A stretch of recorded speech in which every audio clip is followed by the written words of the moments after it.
안녕하세요. 김건우 목사입니다. 감사일기는 잘 쓰고 계시죠? 여러 성도들의 간증을 듣고 있습니다. 저에게는 그 간증들이 큰 힘이 되고 감사일기장에 기록할 감사의 이유가 됩니다. 개인마다 가정마다 맞춤형으로 준비해 주신 바로 그 은혜가 차고 넘치기를 기도합니다. 오늘은 시편 9편을 묵상하려 합니다. 저자는 다윗입니다.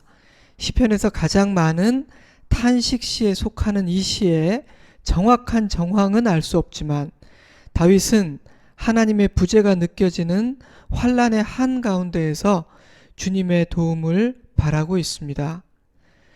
저는 인생의 무게가 버겁거나 고난을 당해 지치고 힘겨울 때 시편을 읽고 시편으로 기도해 보시라고 권하곤 합니다. 시편은 완벽한 논리로 무장된 책이 아니라 시인의 감정이 가감없이 담겨있는 진솔한 기도요 노래이기 때문입니다. 그래서 이렇게 기도해야겠다라는 깨달음도 얻게 되고 이렇게 기도해도 되는 것이구나 라는 위로도 받게 됩니다. 시인들은 정말 솔직하게 기도하거든요. 오늘 묵상할 9편 역시 그런 기도, 그런 고백 중 하나입니다. 일부 학자들은 시편 9편과 시편은 원래 하나의 시였다고 주장합니다. 70인역은 이 두 시편을 하나로 다루었고 시편은 3편부터 32편 중에 유일하게 표제, 즉 저자와 내용 또는 형식에 대한 설명이 없는데 9편과 하나이기에 생략되었다는 것입니다. 게다가 시편 9편은 히브리어 알파벳 첫 11개의 글자로 시작되고 시편은 그 뒤의 글자들로 시작된다는 사실도 그 근거로 제시됩니다. 하지만 두 개의 시라는 독립된 시라는 의견도 만만치 않기에 단정 지을 수는 없습니다. 하지만 이 두 시는 여러 면에서 연관성이 엿보이기에 함께 읽으면 보다 더 풍성해진다고 생각합니다. 하지만 오늘은 9편만 묵상하도록 하겠습니다. 내가 전심으로 여호와께 감사하며 주의 모든 기이한 일들을 전하리이다. 내가 주를 기뻐하고 즐거워하며 지존하신 주의 이름을 찬송하리니. 다윗은 감사와 찬양의 고백으로 시를 시작합니다. 9편을 읽어보면 그는 아직 고난이 해결되지 않은 상태임이 분명함에도 불구하고 나는 주님을 기뻐할 것이며 주님의 위대하심을 세상에 전할 것이라고 반복해서 말하고 있습니다. 이것은 하나님께 드리는 거룩한 약속이요 다짐이며 세상을 향해 나는 이렇게 할 것이다 라고 선언하는 행동이라고 저는 생각합니다. 참 의미 있게 느껴졌습니다. 사랑하는 여러분은 이렇게 해보신 적이 있습니까? 나는 여전히 고난 중에 있습니다. 나의 문제는 해결되지 않았고 짐은 무겁게만 느껴집니다. 그러나 세상을 향해 원수 마귀를 향해 이렇게 선포하는 겁니다. 너의 뜻대로 되지 않을 것이다. 나는 다시 감사할 것이고 찬양할 것이며 나는 하나님의 위대하심을 세상에 전할 것이다. 그리고 하나님께 이렇게 약속하고 다짐하는 겁니다. 하나님, 저는 하나님을 신뢰합니다. 때문에 어려움 중에 잠시 낙심하였지만 곧 다시 일어나 주님을 즐거워하고 찬양할 것입니다. 사랑하는 여러분, 이 아침 우리도 이렇게 고백하고 이렇게 선포해 보면 어떨까요? 마음을 담아 1, 2절 말씀을 소리내어 읽어보시기 바랍니다. 여러분 자신의 고백과 다짐을 덧붙여 선포하시면 더 좋을 것 같습니다. 이어지는 3절 이하에는 다윗이 이런 선포를 하는 이유가 담겨 있습니다. 3절에서 8절입니다. 내 원수들이 물러갈 때 주 앞에서 넘어져 망함이니이다. 주께서 나의 의와 송사를 변호하셨으며 보좌에 앉으사 의롭게 심판하셨나이다. 이방 나라들을 책망하시고 악인을 멸하시며 그들의 이름을 영원히 지우셨나이다. 원수가 끊어져 영원히 멸망하였사오니 주께서 무너뜨린 성읍들을 기억할 수 없나이다. 여호와께서 영원히 앉으시며 심판을 위하여 보좌를 준비하셨도다. 공의로 세계를 심판하시며 정직으로 만민에게 판결을 내리시리로다. 이 단락에서 하나님은 의로우신 재판장으로 묘사됩니다. 나의 의와 송사를 변호하셨다. 보좌에 앉으셨다. 심판, 책망, 판결, 이와 같은 표현들은 하나님께서 재판장 되시는 그 법정에서 이루어지는 일들을 묘사하고 있습니다. 다윗은 지금 매우 억울한 일을 당하고 있습니다. 불법을 행하고 부당하게 다윗을 고발한 자들은 처벌받기는커녕 승승장구하고 있었고 다윗은 힘없이 당하기만 하고 있습니다. 다윗을 겨냥한 억울한 누명과 부당한 공격들은 해결될 가능성이 없어 보였고 악인들은 점점 더 형통하고 더욱 강해지는 것처럼 보였습니다. 그러한 고통 한가운데 있는 다윗의 처절한 심정은 조금 후에 읽어드릴 13절 말씀에 담겨 있지요. 우리도 종종 그러한 일들을 경험하게 됩니다. 그래서 다윗의 심정이 이해됩니다. 하지만 다윗은 계속해서 그 자리에 주저앉아 있지만은 않았습니다. 이미 살펴본 바처럼 그는 이미 원수를 향해 담대히 선포했고 하나님께 자신의 다짐을 고백했습니다. 그리할 수 있었던 중요한 이유는 하나님이 의로운 재판장이심을 기억했기 때문입니다. 하나님은 세상의 모든 악을 하나하나 계수하고 계십니다. 때가 되면 은밀한 곳에서 행한 모든 말과 행위의 악들을 엄중히 처벌하실 것입니다. 영원히 멸망할 것이다. 그 이름이 끊어질 것이다. 무너진 성읍들을 기억할 수도 없을 것이다. 이런 표현들은 죄악을 향한 하나님의 공의로운 심판이 얼마나 엄중하며 철저할 것인지를 보여줍니다. 사랑하는 여러분, 하나님은 두려운 분이십니다. 하나님은 우리가 만만히 여기고 함부로 행동해도 되는 그런 권위 없는 분이 아니십니다. 하나님은 모든 인간이 경외해야 마땅한 거룩하고 의로우신 재판장이십니다. 그 사실은 인간으로 하여금 경거망동하지 않도록 보호하는 역할을 합니다. 하나님을 경외하는 마음은 우리를 보호하는 마음이지 불편하고 거추장스러운 마음이 아니기 때문입니다. 때문에 인간에게는 권위를 지닌 존재가 반드시 필요합니다. 여러분에게 하나님은 그런 분이십니까? 또한 그 사실은 하나님을 의지하는 자들에게 놀라운 위로가 됩니다. 주님께서 재판장으로 임하시는 날 모든 억울한 눈물은 씻길 것이며 모든 잘못된 일들은 바로잡힐 것이고 억울한 누명들은 벗겨지며 빼앗긴 것들은 되찾고 보상받을 것이기 때문입니다. 그러한 판결과 보상은 이 땅에서 이루어지기도 하지만 궁극적으로 마지막 심판 때에 완성됩니다. 그러나 그 완성이 언제이든 하나님은 지금도 의로우신 재판장으로서 모든 것을 판단하고 계시며 의로운 판결을 내리고 계신다는 사실은 분명합니다. 다윗은 지금 그 사실을 노래하고 있는 것입니다. 사랑하는 여러분, 하나님께서 모든 것을 바로 잡으실 것입니다. 우리는 그 사실을 확신해야 합니다. 때문에 모든 것을 내가 판결하고 모든 것을 내가 바로 잡으려 하는 것이 아니라 하나님의 주권을 믿고 맡길 수 있어야 합니다. 그리함으로 세상의 불의와 부조리, 내가 당하는 억울한 일과 고난으로 인해 좌절하고 시험에 들지 않아야 합니다. 하나님께서 모든 것을 바로잡으실 것이기 때문입니다. 나에게 그런 믿음이 있는지 살펴보십시오. 있기를 바랍니다. 이어지는 9절 이하에서 하나님은 또 다른 모습으로 묘사됩니다. 9절에서 12절입니다.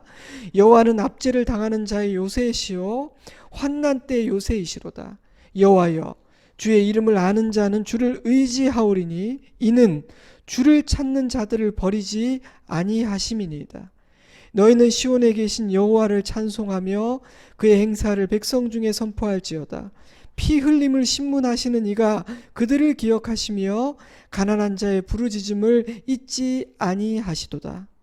재판장으로 묘사되었던 하나님이 요새요 피난처라는 새로운 이미지로 묘사되고 있습니다. 앞 단락에서 심판, 판결과 같은 단어가 반복되었다면 이 단락에서는 요새, 버리지 않으심, 잊지 않으심, 기억하심과 같은 표현들이 강조되고 있습니다. 그런데 다윗은 하나님은 어떤 자들의 요새가 된다고 말하고 있습니까? 압제당하는 자, 주의 이름을 아는 자, 주를 의지하는 자, 주를 찾는 자, 가난한 자입니다. 이 모든 표현들은 동의어입니다. 가난하고 압제당하는 자는 힘이 없고 억울하며 부당하게 공격받고 고난당하는 자들을 의미합니다. 그러나 그들은 단지 억울하고 부당하게 고난받기만 하는 약한 자들이 아니라 하나님을 찾고 의지하는 하나님의 백성들을 뜻하기도 합니다.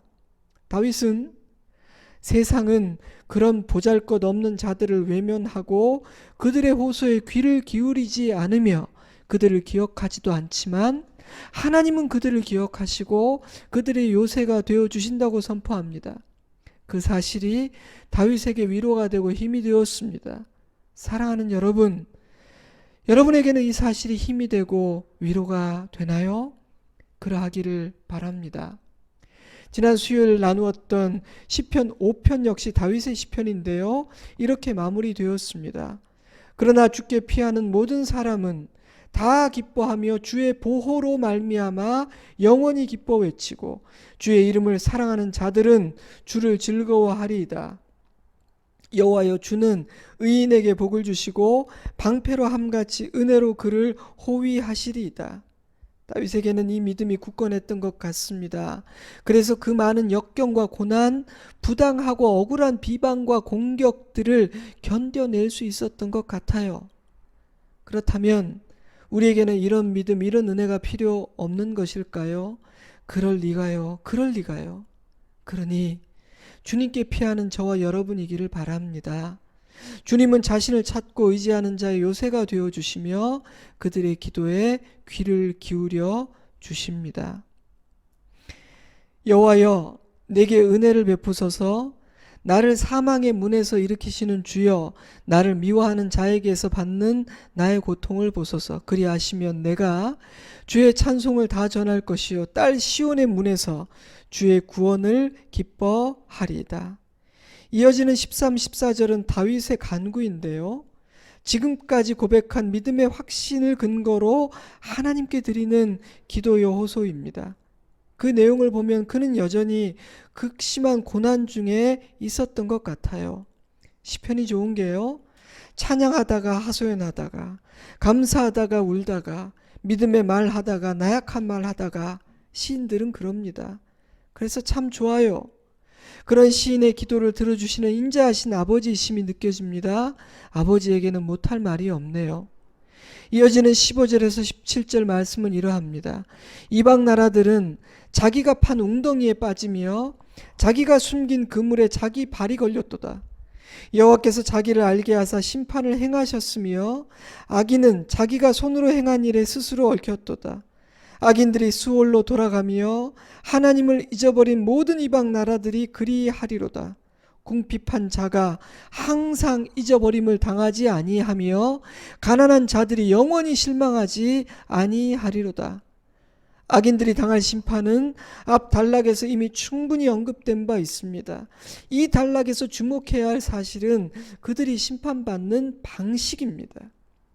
그들은 자기가 판 웅덩이에 빠집니다. 자기가 숨긴 그물에 발이 걸려 넘어지고요, 자기 손으로 행한 일에 스스로 얽히게 됩니다. 저는 에스더서에 기록된 악한 자 하만의 어리석음이 생각났습니다. 그는 모르드게를 죽이기 위해 20m가 훌쩍 넘는 높은 기둥을 세웠지만 자신이 그곳에 달려 죽게 됩니다. 다윗은 지금 그런 일에 대해 말하고 있는 거예요. 예수님도 같은 말씀을 하셨습니다. 감추인 것이 드러나지 않을 것이 없고 숨긴 것이 알려지지 않을 것이 없나니, 이러므로 너희가 어두운 데서 말한 모든 것이 광명한 데서 들리고 너희가 골방에서 귀에 대고 말한 것이 지붕 위에서 전파되리라. 저는 그러한 방식을 통해 악인의 어리석음과 하나님의 지혜로우심을 드러내신다는 생각이 듭니다. 악은 아무리 은밀히 행해져도 반드시 드러나게 됩니다. 그런데 하나님은 그 일을 제 꾀에 넘어지게 하시는 방식으로 이루십니다. 고린도전서 3장 18절에 이런 말씀이 있어요. 아무도 자신을 속이지 말라. 너희 중에 누구든지 이 세상에서 지혜 있는 줄로 생각하거든 어리석은 자가 되라. 그리하여야 지혜로운 자가 되리라. 이 세상 지혜는 하나님께 어리석은 것이니 기록된 바 하나님은 지혜 있는 자들로 하여금 자기 꾀에 빠지게 하시느니라 하였고, 또 주께서 지혜 있는 자들의 생각을 헛것으로 아신다 하셨느니라. 그 누구도 자신의 잔꾀로 하나님을 속일 수 없으며 하나님을 이길 수도 없습니다. 때문에 자기 꾀로 사는 자는 자기 꾀에 넘어지게 되고, 하나님을 의지하는 궁핍하고 약하고 힘이 없는 자는 오히려 하나님의 보호를 받게 되는 것입니다. 때문에 다윗은 믿음의 사람은 영원히 실망하지 않을 것이라고 노래합니다. 이제 이 시의 마지막 부분이에요. 19절 20절입니다. 여호와여 일어나사 인생으로 승리를 얻지 못하게 하시며 이방 나라들이 주 앞에서 심판을 받게 하소서. 여호와여 그들을 두렵게 하시며 이방 나라들이 자기는 인생일 뿐인 줄 알게 하소서. 아멘. 따라하면 좋을 기도문이라는 생각이 듭니다. 그러니 이 아침 여러분의 마음을 담아 소리내어 읽으며 기도하셔도 좋겠습니다. 다윗의 기도는 개인적인 복수나 문제 해결이라는 차원으로 마무리되지 않습니다. 그는 하나님의 영광을 구합니다.